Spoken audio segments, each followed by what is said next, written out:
Welcome to Beyond the Balance Sheet, the podcast where we unravel the intricate tapestry of financial operations within GMP and share the untold stories, processes, and systems that lie beneath the surface. I'm your host, Justin McKinney, and together we'll embark on a journey that goes far beyond the numbers and spreadsheets. Each episode of Beyond the Balance Sheet features engaging conversations with GMP thought leaders or partners on key topics designed to broaden your knowledge and perspective into the financial workings of GMP and your client financials. In this episode, we explore how association management professionals can build, refine, and present budgets tailored to the size and complexity of their clients.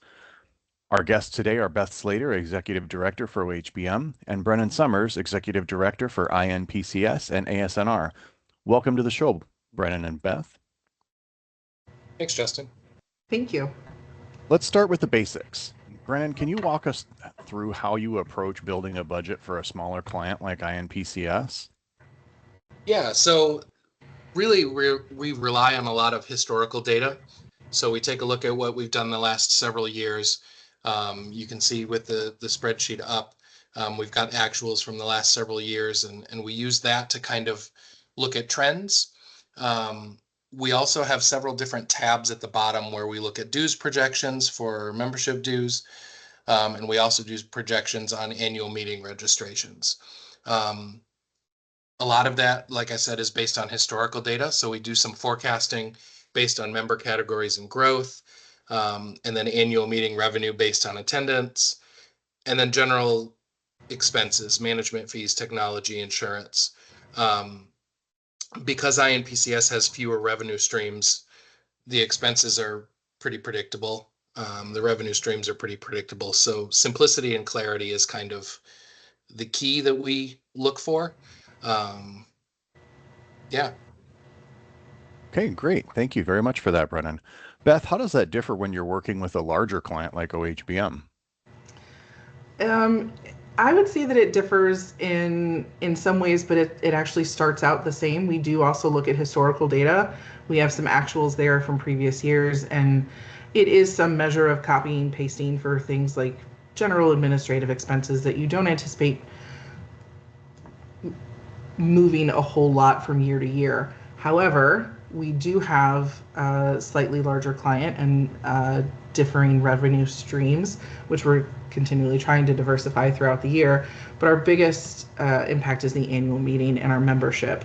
So looking at those trends, we also have to look at where our meeting is hosted every year, as that does have a very large impact. I work with my team to get as much information prior to presenting the budget to the board as possible, knowing where we're going to go. So getting realistic quotes so that the budget numbers are as realistic as possible for things that we will spend at the annual meeting. And from there, we break it down into categories. We have things within our social events that we do with our annual meeting, but we break it down even further. It's the AV involved, it's the food and beverage involved, it's travel, all of those things. And then we also have the benefit of having some long-term investments and reserves that we can draw on over time, but they also impact our revenue streams because they are constantly making money for us with returns. Okay, that's good information. So let's talk about flexibility with both of you. How do you guys use these spreadsheets to model these different scenarios? And Brennan, I'll go ahead and jump back over here to INPCS and start with you. Yeah, so as you can see down at the bottom, we have a couple different tabs. Our dues projections is where we kind of model what we expect to come in for membership dues. And all of the membership dues revenue figures on the budget spreadsheet are pulled directly from this tab. So we can adjust the number of members, different categories of members. If we're talking about changing our dues, we can adjust the fees in here and it will automatically update the budget tab. Same goes with the annual meeting registrations. Both the number of registrants, the registration fees, the complimentary registrations, because that does have an impact on the bottom line as well. We can update them in this tab and it will automatically update the overall budget tab. So it allows us to kind of play around a little bit and see, okay, well, if we do this, what's the overall effect on the budget? It also really helps to show our treasurer how small changes can impact the bottom line. So when we're discussing registration fees for the annual meeting, and they want to give a much larger discount to, say, student members or trainee members, we can do that and in real time see how that's going to affect the overall bottom line of the total budget. So Right. it gives us a great deal of flexibility, and kind of what if scenarios. Great, good information. And Beth, on the OHBM budget, it looks like you've got a similar kind of setup here. We do. We have a few more tabs there at the bottom where every single aspect of the main budget has been broken down into separate tabs, because with all of our SIGs committees and chapters, each has their own revenue and expense lines. So each tab of that budget will have its own bottom line, and then that feeds into the large primary page with everything on it. So when you make a change on one page, if you're just working on the SIGs or the committees, the change reflects onto the main budget.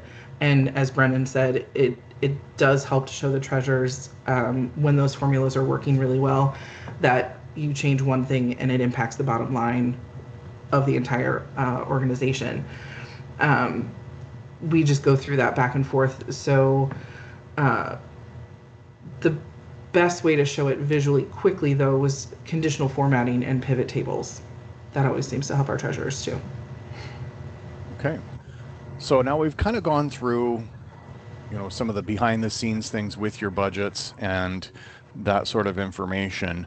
Now, once the budget's built, now the next step, if I understand correctly, is to present it to the treasurer, present it to the board, get it approved so that it can then be input. How do you do that? How do you present it to your treasurer and to your board? Brennan? So we kind of develop the budget in conjunction with the treasurer. So I present like a basic shell of the budget, and then the treasurer and I meet and go through that shell and talk about the projections, the assumptions, what do we think is going to happen for membership dues, what do we think is going to happen for annual meeting registration, kind of highlight the key changes from previous years, and then we kind of together develop a rough draft, I guess, that we then will bring to the officers or the executive committee. We then talk them through our process, talk them through the changes from the previous year, what our assumptions are, kind of talking about strategic priorities a little bit. Both of my organizations have recently developed strategic plans. So making sure that the budget decisions that we've made are in alignment with those strategic plans. And then also recognizing that we never have as much revenue as we want. And so there are going to be trade-offs involved. And so we go through what those trade-offs are. And then once the executive committee or the officers have had a chance to review it and comment on it and approve it, then we will present it to the board of directors. With that, we try not to rely only on the spreadsheets, but we'll also create some graphs, some charts, just to compare revenues and expenses with previous years, just to make it a little more visually appealing and easier to understand rather than just a giant jumble of numbers in a spreadsheet. Understandable. How about for OHBM, Beth? Same thing, slightly different, slightly the same. I also work with my treasurers. I have a team of them. I use the past, the current, and the elect positions on the council to work with me over the course of several meetings over 2 months, where we go through section by section and we do that risk analysis. We play with projected attendance, what kind of revenue that would bring us. In turn, how would that help us support our SIGs and our committees? What level of support are we going to provide them this year with either in-kind support or actual funds for their initiatives, again, tied to the annual meeting. We get together what we think is a viable plan. I then run it through the accounting team at GMP because they're smarter than me, and I want to make sure that all of our numbers track well. And then we take it to the board. And the board, in my experience, it varies. Sometimes they want all of the details, and we want to go through it section by section and really debate some of the conversations that the treasurers and I have had.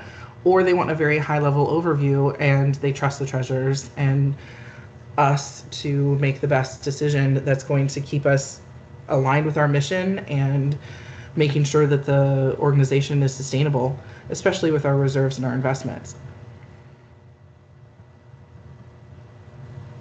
Okay, thank you very much for that. So, what are some top tips for association managers, executive directors, people in your positions that are building budgets? What's some tips that you can give them? So for me, I think probably simplicity. And obviously that's going to vary depending on the client, right? So I would say keep it as simple as possible, depending on the needs of your client. Looking at the OHBM budget, I think that they probably spend as much money on coffee breaks at their annual meeting as INPCS does for their entire annual meeting. Um, so the needs are going to vary, but I think keeping it as simple as you can for your client's needs. Also making sure that you're transparent with key stakeholders about the process and what the assumptions are and how you come to the information. Another thing that I would say is building in flexibility, because things happen that aren't expected, right? You can build the best budget ever made, but unexpected things are going to come up. And so having some flexibility within the budget to deal with those unexpected changes as the year goes on is important. And then finally, with the multiple tabs that I have in the INPCS budget, making sure that the formulas are correct and linking the tabs so that you're not manually inputting data any more than is necessary. And that way you don't have to remember, oh, I need to change it on this sheet and I need to change it on this sheet and this tab.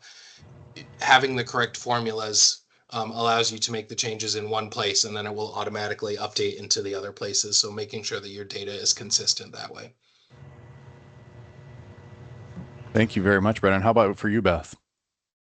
Again, so many similarities, but as much as I would love to have this be a simple document, it just by its nature cannot be. Just the size of the organization would prevent that entirely. So I have to kind of plan for complexity. Not only try to make sure that there's room for the flexibility that Brennan mentioned, but making sure that I keep track of the changes year after year. My notes section is probably one of the more important parts of my budget to me, so that year after year, I can go back and point to when things changed or why things changed, and kind of have a brief history of that section of the document.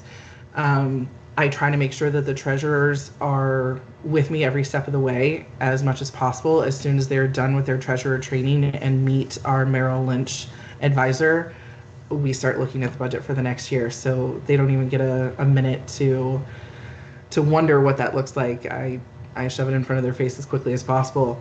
And then throughout the year, I try to use it as a strategic tool, not just a financial roadmap for us, but really how can we make this better year after year? And what did we do last year that worked well? And what can we change this year that would make it even better? And trying to view it that way, especially with some of the things that we have in and around our annual meeting that does fluctuate year after year. And we have that freedom to do that. Okay, great. That's very wonderful information. So we've talked about a lot of different things today. We talked about, the differences for, the basics with budgeting. We talked about how to use tabs and links and charts and things to help kind of model scenarios and eliminate some of the risk for some manual errors. And believe me, as an accounting person, I love that kind of thing. We talked about how you guys present the budget to your board and to the stakeholders, and then some top tips. So I want to just again thank you both for coming by the show today and sharing your insights. Take a minute to let everybody that deals with these budgeting processes that's listening to the podcast, take some time, look at your own budget process.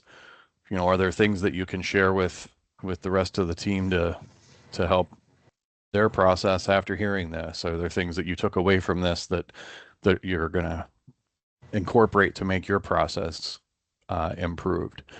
So again, thank you, Brennan and Beth.